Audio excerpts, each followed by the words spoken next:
દર્શક મિત્રો, હું નવીન મહેતા ન્યૂઝ ઓફ કચ્છમાં આપ સર્વેનું સ્વાગત કરું છું।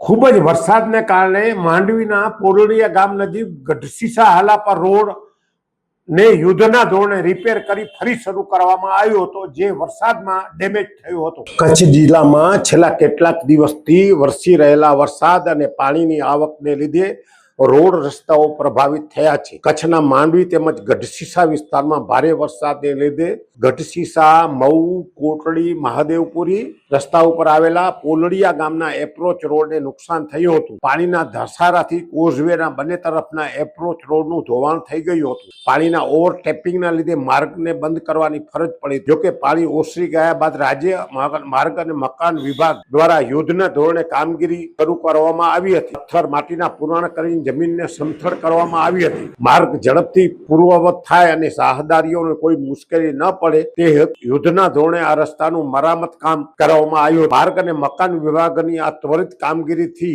એપ્રોચ રોડ રિપેર કરી પુનઃ શરૂ કરવામાં આવ્યો છે।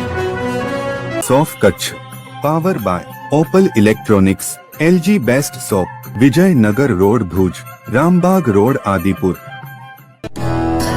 Power by KC jewellers, latest fashion ડિઝાઇનના ઓર્નામેન્ટ્સનો વિશ્વાસપાત્ર શોરૂમ, હોસ્પિટલ રોડ ભુજ। દર્શક મિત્રો, આ હતા આજના સમાચાર। આવતીકાલે આપણે ફરી મળશું, ત્યાં સુધી મને રજા આપશો। નમસ્કાર।